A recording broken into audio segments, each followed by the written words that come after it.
मनुष्य बिना भोजन के 1 से 2 हफ्ते, ज़्यादा से ज़्यादा 3 हफ्ते तक जीवित रह सकता है। ठीक है, कितने दिन तक? ज़्यादा से ज़्यादा 2 से 3 हफ्ते तक जीवित रह सकता है। और बिना पानी के, किसके बिना? बिना पानी के कितने दिन तक जीवित रह सकता है? ज़्यादा से ज़्यादा 1 वीक। कितना? ज़्यादा से ज़्यादा 1 वीक तक जीवित रह सकता है। लेकिन बिना श्वास के, बिना ब्रीथिंग के 2 से 5 मिनट, 6 मिनट, कितने मिनट? 2 से 5 मिनट, 6 मिनट तक जीवित रह सकता है। ठीक है, क्यों?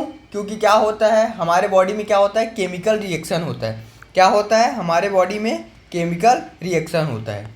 ठीक है, क्या होता है? केमिकल रिएक्शन होता है। ठीक है, केमिकल रिएक्शन के लिए क्या होना चाहिए? ऑक्सीजन का होना अनिवार्य है, क्योंकि जब तक ऑक्सीजन नहीं मिलेगा तब तक केमिकल रिएक्शन नहीं होगा। ठीक है, केमिकल रिएक्शन नहीं होगा तो क्या होगा? हमारे बॉडी को ऑक्सीजन नहीं मिलेगा, यानी हमारा बॉडी अच्छे से वर्क नहीं करेगा, टिश्यू अच्छे से वर्क नहीं करेगा। ठीक है, तो क्या होता है उस कंडीशन में? जैसे ही ऑक्सीजन हमको नहीं मिला, यानी सांस हम नहीं लिए, तो क्या होगा? हमारा हार्ट बीट बंद हो जाएगा। क्या बंद हो जाएगा? हमारा हार्ट वर्क करना बंद कर देगा। कौन वर्क करना बंद कर देगा? हमारा हार्ट वर्क करना बंद कर देगा। और हमारे ब्रेन की नसें जो हैं वो भी काम करना धीरे धीरे ऑक्सीजन के अभाव के कारण क्या करेंगी? बंद हो जाएंगी। ठीक है, जिस कारण से क्या होगा? हमारी डेथ हो जाएगी। ठीक है, क्यों? क्योंकि क्या होता है, आगे देखिए नोट्स में। देखिए हमारे बॉडी में जितने भी सेल हैं, क्या है? हमारे बॉडी में जितने भी सेल प्रेजेंट हैं, ठीक है, उनको फंक्शन परफॉर्म करने के लिए किसकी आवश्यकता होती है? एनर्जी की आवश्यकता होती है। किसकी आवश्यकता होती है? एनर्जी की आवश्यकता होती है। ठीक है, यह एनर्जी बॉडी को तब मिलती है जब क्या होता है? केमिकल रिएक्शन होता है। केमिकल रिएक्शन होता है। इस रिएक्शन के लिए बॉडी को ऑक्सीजन की आवश्यकता होती है। किसकी आवश्यकता होती है? ऑक्सीजन की आवश्यकता होती है। ठीक है, रेस्पिरेटरी सिस्टम में रेस्पिरेटरी ट्रैक्ट के थ्रू क्या होता है? बॉडी को ऑक्सीजन मिलता है और कार्बन डाइऑक्साइड इस क्या होता है? रेस्पिरेटरी ट्रैक्ट के थ्रू बाहर जाता है। जब हम नाक के थ्रू क्या करते हैं और सांस को लेते हैं तो ऑक्सीजन हमारे बॉडी में जाता है और क्या होता है? वेस्ट प्रोडक्ट के रूप में कार्बन डाइऑक्साइड हमारे बॉडी से क्या होता है? बाहर जाता है। ठीक है, फिर क्या होता है? आगे देखिए, रेस्पिरेशन जो होता है वो 2 टाइप से होता है। कैसे होता है? जैसे हमने सांस लिया तो उसको क्या बोलेंगे? हम सांस बाहर छोड़ रहे हैं तो उसको क्या बोलेंगे? तो सबसे पहले समझिए रेस्पिरेशन होता क्या है, यानी श्वसन क्रिया होती क्या है। तो सबसे पहले जानिए respiration. Respiration cells and atmospheric air, यानी वायुमंडलीय हवा, वायु के मध्य होने वाला पारस्परिक क्या है? विनिमय है, एक्सचेंज है। अर्थात हम बोल सकते हैं आदान प्रदान है। यानी सेल्स और वायुमंडलीय वायु के बीच में क्या होता है? गैसेस का आदान प्रदान हो रहा है। ठीक है, वायु का आदान प्रदान हो रहा है, यानी हम ऑक्सीजन को ग्रहण कर रहे हैं और कार्बन डाइऑक्साइड को क्या कर रहे हैं? बाहर छोड़ रहे हैं। ठीक है, ये जो प्रोसेस है वो 2 टाइप से होता है। कैसे होता है? जब हम सबसे पहले क्या करते हैं? सांस को यानी ऑक्सीजन को एक्सेप्ट करते हैं, यानी ग्रहण करते हैं, और दूसरा क्या होता है? कार्बन डाइऑक्साइड को छोड़ते हैं। ठीक है, तो पहला है प्रोसेस ऑफ रेस्पिरेशन में पहला है इंस्पायरेशन। इसमें क्या होता है? इंस्पायरेशन। इसमें क्या होता है? प्रश्वसन। क्या होता है? प्रश्वसन। प्रश्वसन क्या होता है? इस प्रोसेस में वायुमंडल से एयर को श्वास के थ्रू क्या करते हैं? लेते हैं।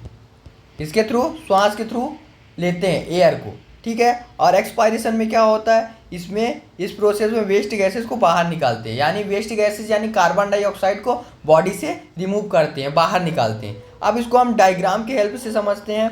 तो डायग्राम देखिए, आपको दिख रहा होगा इंस्पायरेशन। सबसे पहले इंस्पायरेशन को समझते हैं। इंस्पायरेशन में क्या है? ये है वायुमंडल, वायुमंडल से क्या हो रहा है? एयर जा रहा है हमारे बॉडी के अंदर, यानी ऑक्सीजन को हम ग्रहण कर रहे हैं। और एक्सपायरेशन में क्या हो रहा है? हमारे बॉडी से कार्बन डाइऑक्साइड बाहर निकल रहा है। कहाँ जा रहा है? हमारे बॉडी से कार्बन डाइऑक्साइड रिमूव हो रहा है, यानी बाहर निकल रहा है। ठीक है, अब आगे देखिए, आगे क्या है? श्वसन के एक प्रक्रिया में एक बार सांस भीतर लेना तथा पुनः सांस बाहर निकालना सम्मिलित है। यानी जब हम सांस लेते हैं और सांस जब छोड़ते हैं, यह एक रेस्पिरेशन का क्या है? प्रोसेस है। ठीक है, तो ये भी 2 टाइप का होता है। कैसे? एक बार हम सांस को अंदर लेते हैं और एक बार सांस को हम बाहर छोड़ते हैं। ठीक है, तो वो देखिए वो कैसे होता है। रेस्पिरेटरी सिस्टम में ये दोनों प्रक्रियाएं दो भिन्न भिन्न स्तरों पर होती हैं। कैसे होती हैं? भिन्न भिन्न स्तरों पर होती हैं। पहला है इंटरनल रेस्पिरेशन यानी अंतः श्वसन, और दूसरा है एक्सटर्नल रेस्पिरेशन यानी बाह्य श्वसन। तो सबसे पहले हम इंटरनल रेस्पिरेशन यानी अंतः श्वसन के बारे में जानते हैं। इस रेस्पिरेशन में गैसेस का transportation blood cells and tissue के बीच में होता है। किसके बीच में होता है? गैस का जो ट्रांसपोर्टेशन होता है ब्लड और टिश्यू के बीच में होता है, यानी ब्लड सेल्स यानी रक्त कोशिका और टिश्यू यानी ऊतक के बीच में होता है। किसमें? इंटरनल रेस्पिरेशन में। नेक्स्ट है एक्सटर्नल रेस्पिरेशन। एक्सटर्नल रेस्पिरेशन में क्या होता है? इस रेस्पिरेशन में गैसेस का ट्रांसपोर्टेशन सेल्स एंड एल्वोलाई के बीच में होता है। किसके बीच में होता है? Sales and alveoli. एल्वोलाई क्या होता है? यह लंग्स का सेल्स होता है। ठीक है, इसको आप डायग्राम के हेल्प से देखिए। डायग्राम में आपको एक्सटर्नल और इंटरनल रेस्पिरेशन दिख रहा होगा। एक्सटर्नल में क्या होता है? Between environment and lungs, lungs के बीच में और वायुमंडल के बीच में क्या हो रहा है? गैसेस का ट्रांसपोर्टेशन हो रहा है। ठीक है, और इंटरनल में क्या हो रहा है? वायुमंडल से क्या आ रहा है? एयर, ऑक्सीजन को हम ग्रहण कर रहे हैं। ठीक है, देन क्या हो रहा है? देन वो लंग्स में जाएगा। ठीक है, देन ऑक्सीजनेटेड ब्लड के थ्रू हमारे पूरे बॉडी में सप्लाई हो जाएगा ऑक्सीजन। ठीक है, तो ब्लड के थ्रू क्या हो रहा है? पूरे टिश्यू में जा रहा है, ब्लड और टिश्यू में हो रहा है। तो इसको क्या बोलते हैं? इंटरनल रेस्पिरेशन बोलते हैं। क्या बोलते हैं? इंटरनल रेस्पिरेशन, क्योंकि बॉडी के अंदर हो रहा है, इस कारण से इसको इंटरनल रेस्पिरेशन बोलते हैं। और ये क्या हो रहा है? बॉडी से रिमूव हो रहा है, इस कारण से इसको एक्सटर्नल रेस्पिरेशन बोलते हैं। ठीक है, आगे देखिए। नेक्स्ट है रेस्पिरेटरी ट्रैक्ट यानी श्वास पथ। किसके थ्रू? जैसे हम रेस्पिरेटरी सिस्टम है, इसमें बहुत सारे ऑर्गन हैं, तो हम जब सांस लेते हैं तो उसमें कितने ऑर्गन शामिल हैं, उन सब के बारे में हम डिटेल में स्टडी करेंगे। सबसे पहले इनका नाम हम जानते हैं, और सबसे पहले जानते हैं रेस्पिरेटरी ट्रैक्ट होता क्या, यानी श्वास पथ होता क्या है। ठीक है, यानी नोज, नासिका यानी नाक से लेकर लंग्स, एल्वोलाई तक निरंतरता में स्थित श्वसनीय अंग जिनसे होकर वायु मूवमेंट करती है, रेस्पिरेटरी ट्रैक्ट का निर्माण करते हैं। यानी हमारे नाक से लेके कहाँ तक? लंग्स तक, लंग्स एल्वोलाई तक जितने भी अंग हैं, श्वसनीय अंग हैं, ठीक है, उससे क्या होता है? वायु मूवमेंट करती है। कैसे कैसे मूवमेंट करती है उसको हम सब देखेंगे। कौन कौन से ऑर्गन हैं उसको देखिए। ये इस प्रकार क्रमानुसार स्थित है। देखिए क्रम से, जैसे नोज़ है, नोज़ के बाद कौन सा ऑर्गन आएगा, उन सब के बारे में हम डिटेल में स्टडी करेंगे। लेकिन सबसे पहले नाम को देखते हैं। नोज़ सबसे पहले क्या है? हमारा नाक है। ठीक है, पहले क्या है? नाक है। नाक से हम क्या करते हैं? सांस को अंदर लेते हैं। ठीक है, दूसरा है ग्रसनी। क्या है? ग्रसनी यानी फेरिंग्स बोलते हैं। ठीक है, देन उसके बाद कहाँ जाता है? लैरिंग्स में जाता है, जिसको स्वर यंत्र बोलते हैं, जिससे हमारी आवाज़ निकलती है, बाहर निकलती है। ठीक है, इसमें एडम्स, एप्पल्स वगैरह सब होते हैं। इस जब हम डिटेल में पढ़ेंगे तो बताया जाएगा। ठीक है, देन उसके बाद क्या है? श्वास प्रणाली यानी ट्रैकिया। ट्रैकिया, ये देखिए, ये जो दिख रहा है ना आपको, ये क्या है? ये ट्रैकिया है।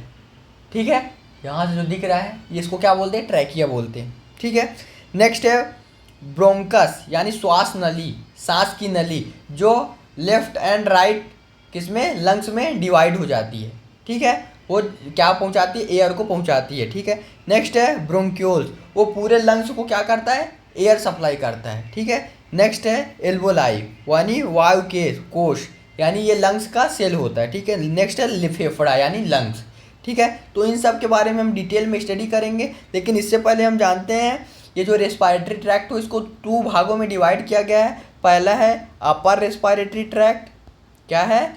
Upper respiratory tract. और दूसरा क्या है? दूसरा है लोअर रेस्पिरेटरी ट्रैक्ट। ठीक है, जो अपर है उसमें कौन कौन से ऑर्गन आते हैं? तो अपर में आते हैं फेरिंग्स से ले नोज से लेके लैरिंग्स तक, यानी नाक से लेके नेक यहाँ तक का जो क्षेत्र है उसको क्या बोलते हैं? Upper respiratory tract. इसमें कौन कौन से ऑर्गन आते हैं? तो नोज आता है, फेरिंग्स आता है और लैरिंग्स आता है। इसके बाद जितने भी हैं ट्रैकिया से लेके लंग्स तक, ये सब किस में आते हैं? ये सब आते हैं लोअर रेस्पिरेटरी ट्रैक्ट में। ठीक है, अब हम इसको डायग्राम के हेल्प से समझते हैं। देखिए आपको डायग्राम में दिख रहा होगा, ऊपर का भी जितना भी भाग है वो आपको क्या दिख रहा है? Upper respiratory tract. और नीचे का जितना भी भाग है उसको क्या बोलते हैं? Lower respiratory tract. और ये हमारा क्या दिख रहा है? ये लंग्स है। ठीक है, यहाँ पे क्या होता है? यहाँ पे हमारा क्या जाता है? एयर जाता है। ठीक है, और यहीं से हमारे कार्बन डाइऑक्साइड बाहर निकलता है। ठीक है, तो आज की इस वीडियो में हमने जाना रेस्पायरेटरी सिस्टम क्या होता है, रेस्पायरेशन क्या होता है, इंटरनल एक्सटर्नल रेस्पायरेशन क्या होता है। अब नेक्स्ट वीडियो में हम रेस्पायरेटरी ट्रैक्ट के बारे में पूरा देखेंगे। तो आज का वीडियो आपको कैसा लगा? अगर अच्छा लगा तो एक लाइक करें, चैनल पे नए हैं तो सब्सक्राइब करें, क्योंकि इसी तरह का वीडियो हम डेली आपके लिए प्रोवाइड करते रहते हैं। Thank you.